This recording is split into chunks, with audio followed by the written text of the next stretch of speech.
Xanadu Radio Tenerife, la radio que cumple su objetivo, informar y entretener. XRT.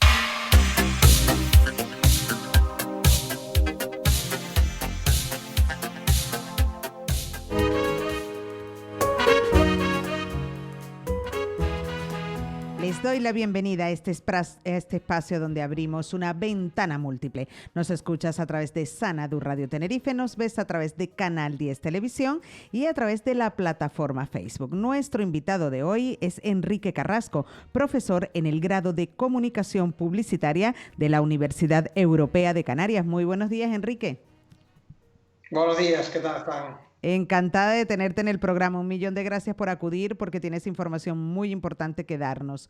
¿Cómo te encuentras tú y tu familia? Porque para nosotros en este momento la salud es lo más importante. Bien, afortunadamente bien, gracias a Dios. Bueno, ya con ganas de salir de este encierro, entre comillas, ¿no? Con niños pequeños en casa, pues siempre se hace más complicado, pero bueno, sí, ayer otro día ya pudimos salir, o sea que poco a poco vamos ya desescalando. Este estado de alarma, este confinamiento nos pilló a todos un poquito desentrенado. Para esto sí es verdad que no nos habíamos entrenado nunca. De hecho, nunca hicimos nada ni nos ha ocurrido nada similar en nuestras vidas.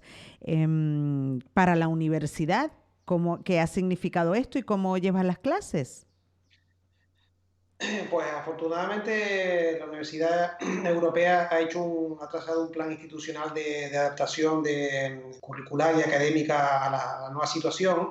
Entonces ese plan se presentó pues, a los pocos días de cambiar, digamos, sorpresivamente lo que nos encontrábamos. Entonces, pues todos los profesores de las distintas áreas han realizado unas fichas adaptativas, pues tratando sobre todo de respetar lo que son el seguimiento de las clases. Lo hemos seguido haciendo de forma virtual a través de la plataforma nuestra y se han mantenido pues fechas de exámenes, resultados de aprendizaje, etcétera, ¿no? De manera que los alumnos se sintieran dentro de la incomodidad pues lo más cómodo posible, ¿no? ¿Crees esto lo están haciendo las universidades, los colegios, los institutos? ¿Crees que las clases virtuales a partir de ahora van a tomar relevancia? Sí, vamos a ver, yo creo que las modernas universidades contemplan dentro de sus programas y dentro de sus grados siempre asignaturas que son híbridas o asignaturas que son online al completo, digamos como parte alternativa, ¿no? Lo que ocurre es que, evidentemente, todos sabemos que la clase presencial con ese contacto interpersonal pues también genera una sinergia y digamos unos movimientos en cuanto a cercanía de personas que son bastante buenos para la enseñanza, para captar, digamos, los conocimientos, ¿no? Tienes muchos alumnos. La gente sigue creyendo en los medios de comunicación, en la publicidad. Evidentemente, no todos vamos a poder estar en un medio de comunicación grande y los pequeños sabemos cómo estamos. Sí, yo ahora mismo tengo 100 alumnos, tengo 100 alumnos entre los 4 grupos, pero ahora mismo, bueno, tanto en nuestra sede de Madrid como aquí en Tenerife, pues miles de alumnos, ahora mismo no sé la cantidad, pero son muchísimos los alumnos que están siguiendo el curso hasta el final con los mismos parámetros de aprendizaje, ¿no? Enrique, ¿qué papel juegan los medios de comunicación en una sociedad? Es fundamental porque el papel que tienen de puente entre, digamos, mediadores, ¿no? Entre lo que es la sociedad y la información que se genera desde distintas entidades, tanto públicas como privadas, y en la situación en la que nos encontramos, por ejemplo, actualmente, resulta totalmente relevante, ¿no? De hecho, se ha demostrado que se ha incrementado en los últimos tiempos, en las últimas semanas, que coincidentes con la situación de COVID, de confinamiento, ha aumentado tanto el consumo de información por medios audiovisuales como el consumo de información a través de los medios digitales, ¿no? Y también, por supuesto, la radio y la televisión. ¿Se pierde credibilidad en los medios porque se detecta manipulación en muchos de ellos cuando dan dicha información? Aquí, hombre, es importante decir que bueno, o sea, todos somos conscientes de quién está detrás de los medios, ¿no? Es decir, Yo creo que nadie se le escapa que, por ejemplo, Televisión Española, el ente de Televisión Española, Radio Televisión Española, pues tiene una partida de los presupuestos generales del Estado, ¿no? Pero después hay otros medios que, de hecho, se estudian en cualquier sitio que los grupos de comunicación, que no solo tocan medios de comunicación, sino que sino que tocan editoriales, estudian empresas que incluso ajenas al sector audiovisual o sector de comunicación, engloban inversores y miembros del Consejo de Administración que tienen sus ideologías propias y que a lo mejor tienen una tendencia muy clara hacia una color político concreto. Esto no quiere decir que los ciudadanos no tengamos nuestros propios filtros para decir, oye, bueno, no me vendas la moto, entre comillas, porque cada uno, por supuesto, es libre de pensar lo que quiere. Lo que sí es importante es intentar velar siempre que los medios de comunicación sean los más independientes posibles y que de alguna manera traten de contrastar siempre la información y que esa información sea lo más coherente y lo más veraz posible, ¿no? Es evidente que hoy día, ante la saturación de información que recibimos los ciudadanos, es muy importante no solo filtrar, sino luego no estar de alguna manera durante las 24 horas que estamos en casa pendientes de todo lo que se dice en cada momento. ¿Por qué? Pues porque a lo mejor si decidimos conectarnos a la radio o a la televisión o a los medios digitales a última hora del día, pues es posible que tal y como avanza la información podamos estar mejor informados, es decir, elegir un momento del día adecuado para recoger todo lo que se ha dicho ese día, ¿no? Más en la noche. Sí, quizás más en la noche, sí, exacto. Sin embargo, no sé si todas las personas pueden utilizar esos filtros, saber cuáles son esos filtros. ¿Tú nos puedes indicar un poquito cómo podemos filtrar una noticia? Vamos a ver, yo creo que se puede detectar, bueno, dependiendo un poco digamos, de un poco el nivel de atención de las personas, el conocimiento de la propia, ¿no? De la propia coyuntura de lo que es un medio de comunicación, ¿no? Pero, por ejemplo, voy a dar un ejemplo muy sencillo, ¿no? Si nosotros asistimos ¿cómo se llama? A un debate político, ¿no? En el que intervienen varios contertulios, varios tertulianos, en la medida en que el presentador formula una serie de preguntas en una dirección concreta y los tertulianos se defienden, entre comillas, dando sus opiniones, ahí evidentemente hay un sesgo político, un sesgo ideológico y un sesgo subjetivo. Ahí ya se puede ver claramente un poco las tendencias, ¿no? De todas maneras, yo siempre digo que tampoco es bueno estigmatizar, ¿no? En los últimos tiempos se ha hablado mucho, por ejemplo, de un programa como La Sexta Noche, que siempre tiene como, digamos, una dirección, entre comillas, ideológica, pero luego te encuentras invitados que un poco rebaten y confrontan un poco la dirección que quiere marcar el presentador. Es decir, que todo un poco también está en función de los invitados que tiene en ese momento, en función del momento, porque si se trata de un programa en directo, a lo mejor de repente un invitado que tiene un cariz concreto, de repente se sale un poco del guión, entre comillas, y pregunta algo que no estaba en ese guión, y eso enriquece, por supuesto, el momento, ¿no? Te voy a hacer una pregunta porque muchas veces hemos hablado, y lo hemos hablado aquí en los estudios y fuera de ellos. La gente critica un programa como Sálvame o el estilo de programas como Sálvame o esos reality shows. Sí. Que, los niveles de audiencia, todo el mundo les critica, pero los niveles de audiencia en lugar de bajar suben. ¿Para qué están hechos estos tipos de programas? A ver, son programas más bien de entretenimiento. O sea, tengamos que en cuenta que el periodismo amarillista o sensacionalista, ¿no? Que es el que alimenta este tipo de programas y luego también siempre ha alimentado tradicionalmente, por ejemplo, revistas del corazón, que las podemos encontrar todavía en los kioscos con digamos, con muchos seguidores. Se trata de espacios informativos, entre comillas, que son más de entretenimiento que de informativos. Pues entretenimiento entre comillas, ¿no? Porque cuando nos ponemos a analizar un poco psicológicamente y conductualmente las personas que están invitadas ahí, al final no deja de ser una especie de patio de vecinos donde uno se pone a criticar los unos y los otros, e incluso esas salidas de tono que son protagonistas, que ellos mismos los protagonizan, casi las tienen un poco calculadas, ¿no? Por ejemplo, pues fulanito de tal, no voy a estar nombrando ahora mismo, ¿no? Pero fulanito de tal, pues se cabrea y se sale del plató. Todo eso está súper pensado, ¿no? Ahora te toca salir del plató. Y todo eso alimenta una especie de fuego, de hoguera, que hace que se mantenga esa audiencia. Lo que sí está claro es que siempre se ha hablado un poco también que si los españoles tenemos la culpa de alimentar este tipo de medios, que si hay mucha gente que se deja llevar y después de comer que entra ese sueño, te echas en el sillón y te pones a ver Sálvame.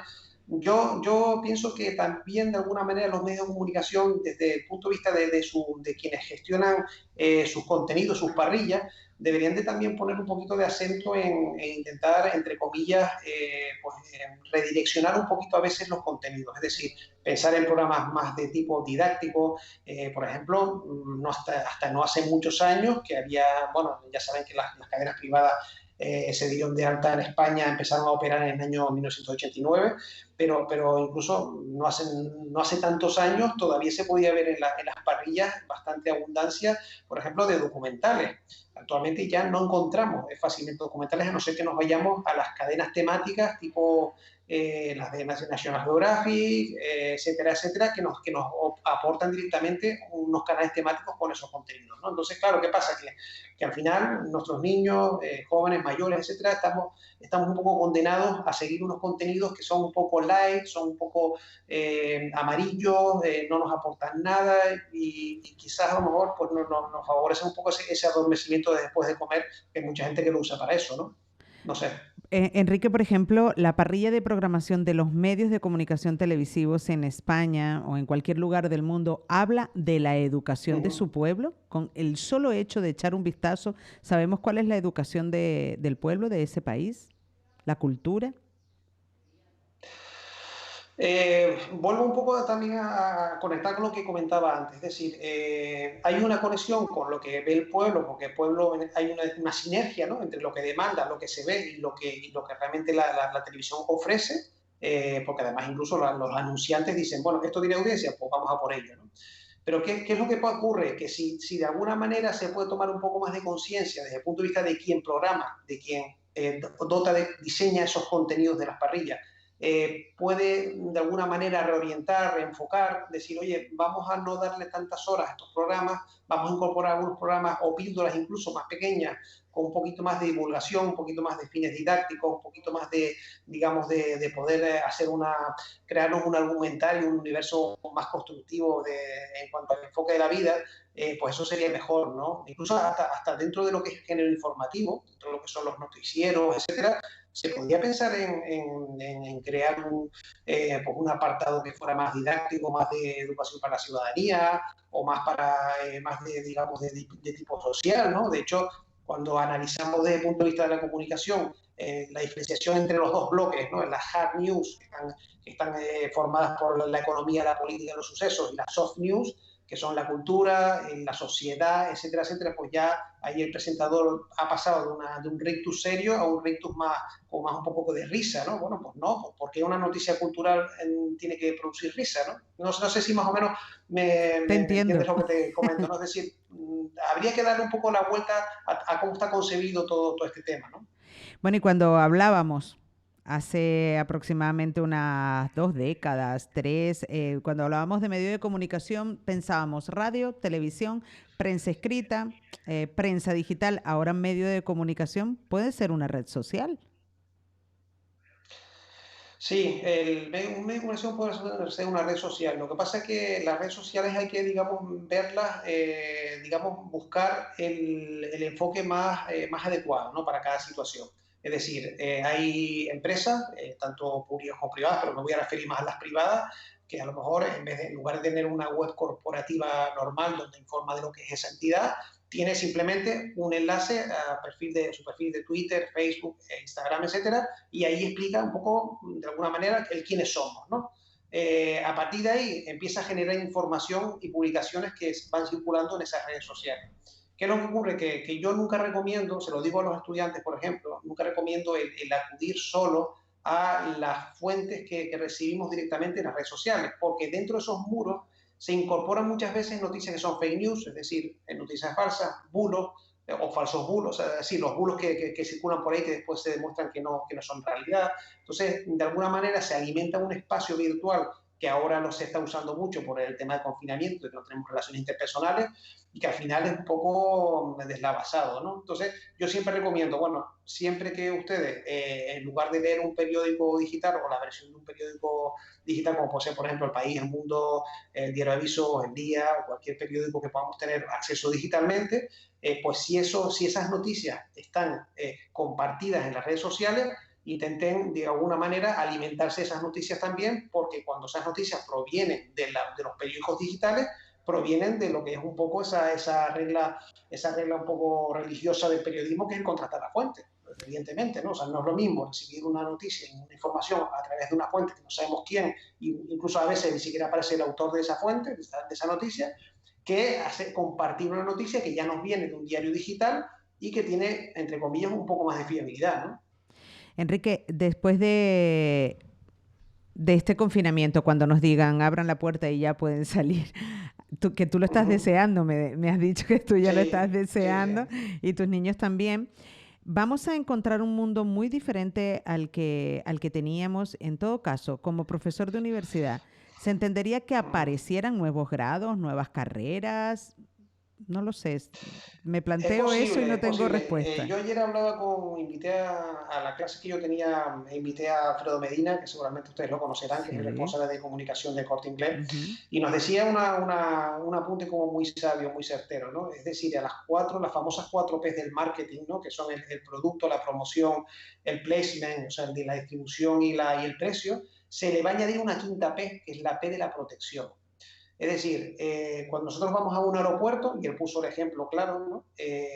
Cuando nosotros vamos a un aeropuerto y pasamos por ese escáner de maletas, de equipaje, y pasamos nos quitamos el cinturón, etcétera, etcétera, todo eso es un protocolo que se ha dictado internacionalmente, que ya lo tenemos interiorizado, memorizado. Quiere decirse que cuando los establecimientos comerciales abran, cuando volvamos, digamos, a hacer una vida, entre comillas, normal, que no va a ser de todo igual, por supuesto, vamos a tener siempre eso en la mente, de decir, oye, cuidado, solo se permite un número de personas concreto en cada tienda, en cada lugar donde vamos, ojo, ¿no? Y todo eso al final lo iremos interiorizando, aunque al principio nos costará, evidentemente, ¿no? Entonces, yo creo que sí, que el mundo va a cambiar en ese sentido y que las relaciones interpersonales también van a cambiar, ¿no? Y en cuanto a las carreras universitarias, aparecerán unas que nunca nos hubieran pasado por la mente, porque la humanidad está cambiando mucho también, el intelecto de las personas y el Sí, crecimiento. sí, evidentemente hay una cuestión muy clara, ¿no? Que también se originó un poco de algunas preguntas de los estudiantes a Alfredo Medina, ¿no? Que era el tema de cómo se comunica todo esto, ¿no?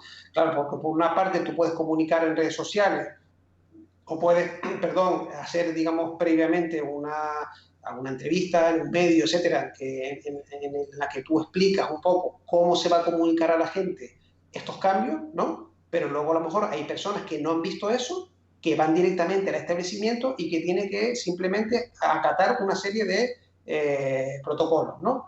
Leer un rótulo donde te pone tal cosa, una persona que está esperando ahí en la puerta y te dice, mire señores, tiene que entrar de 5 en 5, de 3 en 3, por ejemplo, ¿no? Es decir, hay una serie de cuestiones que tú tendrás que averiguarlas más tarde, ¿no? Y en cuanto a lo que comentabas y lo que preguntabas de las carreras, es posible que pueda surgir algún grado que tenga que ver con la comunicación, por ejemplo, en casos de crisis, ¿no? Porque las empresas normalmente suelen tener protocolos de contingencia cuando se suscitan pues, accidentes, incendios, robos, ese tipo de cuestiones, ¿no? A lo mejor de repente hay como tuvimos en un momento en Tenerife, ¿no? Unos vientos huracanados, una tormenta tropical, etcétera, pues tienes que saber qué es lo que tienes que hacer y eso a lo mejor está escrito. Pero a lo mejor un par de meses antes de irrumpir el COVID, este virus, no había muchos protocolos escritos de qué hacer en caso de este tipo de cuestiones, porque ya hemos vivido otras cosas anteriores, como el SARS, el ébola, que hubo algún caso en España, etcétera, y ya las empresas tenían una idea un poco, ¿no? Pero claro, toda esta pandemia, que en unos pocos días la OMS enseguida dijo, esto es una pandemia mundial, ¿no? Que trasciende a todos los continentes, pues muchas empresas se quedaron en blanco, ¿no? ¿Qué hacemos? Y de hecho lo que han hecho ha sido pues, ponerse las pilas en el tema de comercio online e intentar salir adelante con pues dejar a lo mejor una parte de su activo de producción con ERTE, o sea, adaptado, ¿no? Esos empleados adaptados a los ERTE, que son esos expedientes de regulación temporal de empleo, pues trabajando lo que puedan, y después el resto del personal produciendo para reorganizar toda la parte online de las empresas. Bueno, y las empresas a nivel mundial les va a costar un poquito salir adelante cuando ya puedan comenzar a abrir sus puertas. ¿Será la publicidad un valor importante, un valor esencial para ser utilizado y que estas empresas puedan salir adelante un poquito más rápido? Sí. A ver, esto mismo me lo preguntaban ayer, que ayer me hicieron otra entrevista en otra radio, y me decían, y hay una cuestión muy clara, y es una cosa que me da un poco me da un poco de pena, ¿no? Entre comillas, es decir, a algunos establecimientos pequeñitos les va a costar un poquito salir, ¿no? Ojalá no sea así, ¿no?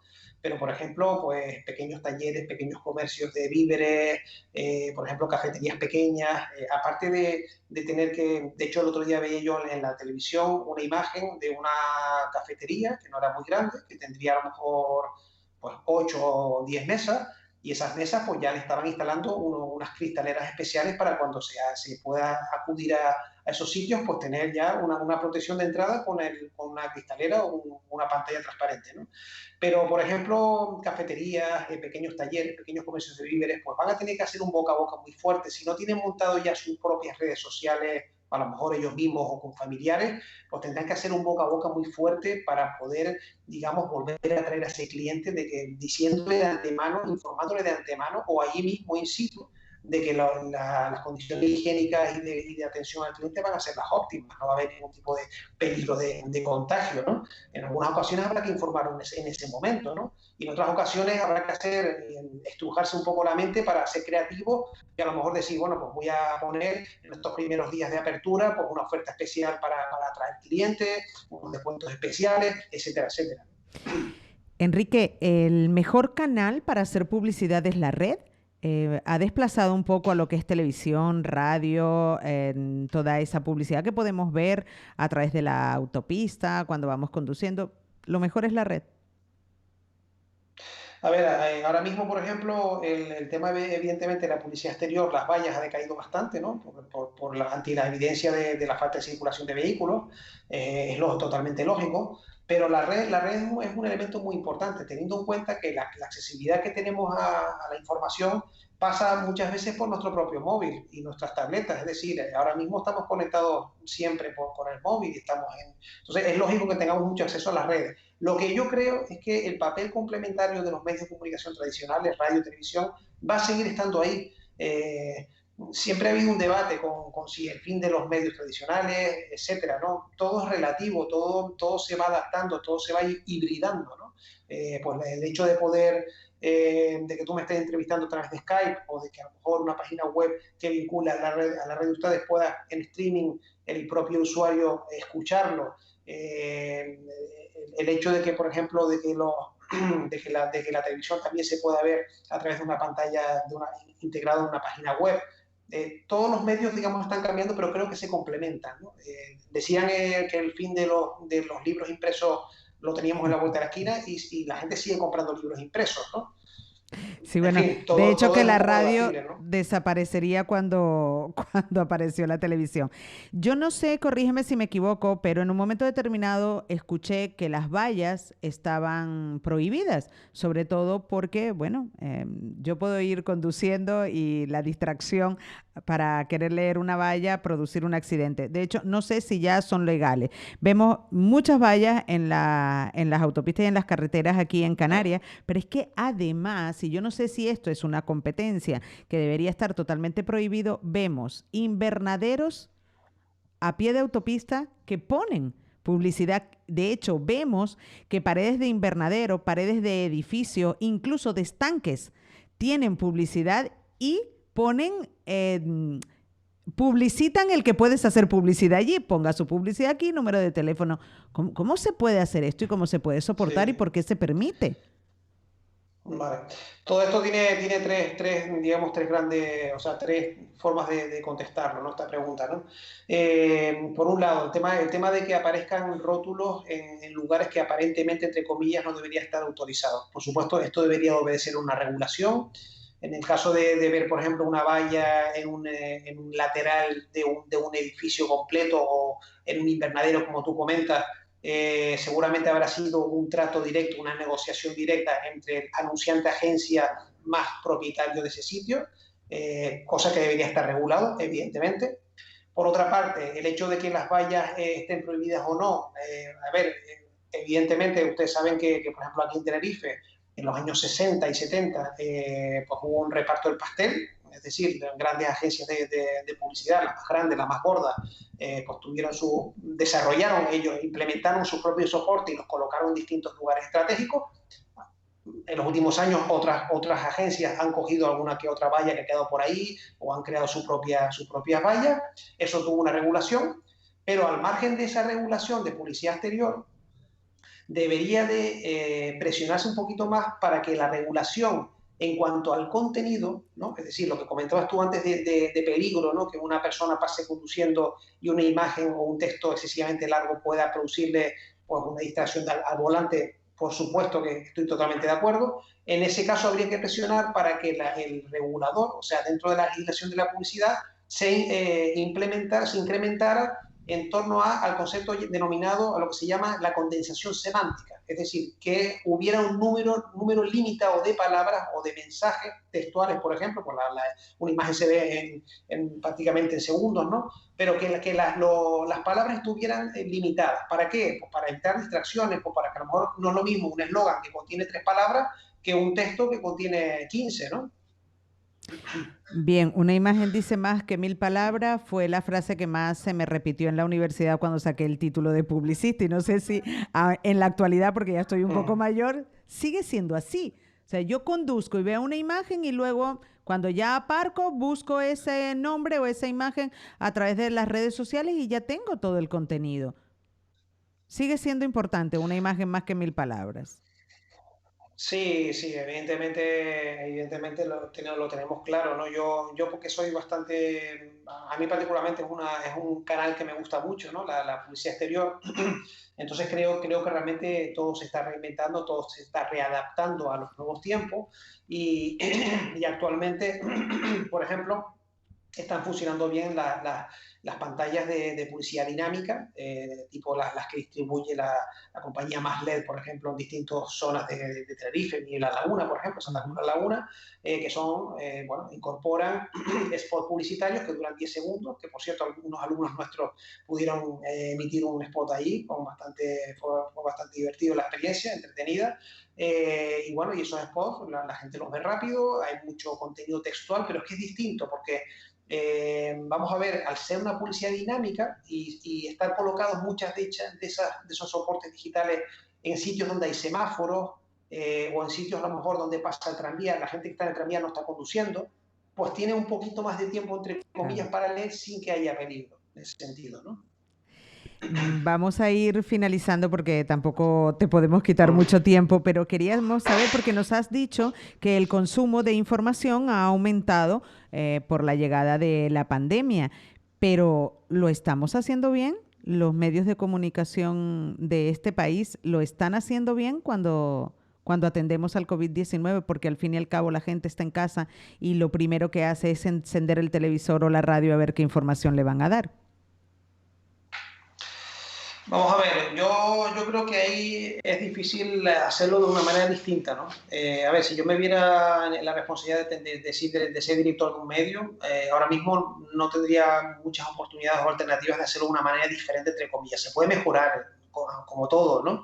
Y yo soy el primero que tengo que mejorar cosas a la hora de planificar, ¿no? Pero por ejemplo, evidente, o sea, la gente que va a acceder a un medio, tanto sea televisión, radio como digital, va a buscar COVID, va a buscar algo relacionado porque la gente a lo mejor se conecta porque quiere ver un poco si ha habido un consejo de ministros nuevo, si el presidente ha hablado nuevamente, si queda menos para la vacuna, si ha bajado la curva. No sé si más o menos me captan lo que les quiero decir. Lo que ocurre es que, claro, cada medio es dueño de un poco de organizar sus contenidos. Entonces, a lo mejor un momento determinado, bueno, pues a lo mejor darle, o sea, no tapar o que no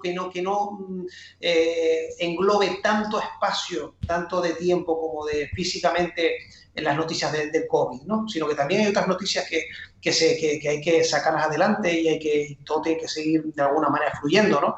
Por ejemplo, he escuchado estos días que en algún momento determinado, lo que decías tú al principio, ¿no? Ha habido sesgo con respecto a noticias que, digamos, que se le ha dado un poco de bombo y platillo, y otras noticias también interesantes, como el tema de homenajes a los fallecidos, etcétera, etcétera, pues se han silenciado un poco. Es decir, se ha silenciado un poco el dolor, y esto no es adecuado tampoco. Pero por otro lado, ha habido casos de violencia de género que no se saben, y sigue habiendo violencia de género. Entonces, un poco habría que determinar el peso de cada cosa en los medios, ¿no? Y para finalizar, Enrique, yo estaría hablando contigo de medios de comunicación y de publicidad 3 horas que dura este programa, pero vamos a ir finalizando porque es interesante saber cuánto puede influir un medio de comunicación en la opinión de todo un pueblo a un tema en concreto. A ver, es una buena pregunta eso que has hecho. Yo creo que la gente, o sea, la ciudadanía en general, digamos que cada vez nos dejamos tomar el pelo menos, ¿no? Entonces, somos capaces de detectar noticias que son falsas, somos capaces de detectar bulos, somos capaces de protestar cuando vemos un sesgo excesivo en un medio de comunicación o en un grupo de medios, ¿no? Entonces, vamos a seguir valorando los medios como lo que son, como puentes importantes de información entre lo que ocurre y nosotros mismos como ciudadanos. Y por otra parte, no vamos a dejar de valorar la labor, la intensa labor que se está haciendo desde las redacciones. Eso está clarísimo. O sea, yo he trabajado en una redacción, estuve trabajando en El Día hace unos años, sé lo que es vivir todo eso del periodismo, y la verdad es que, evidentemente todos lo sabemos, ¿no?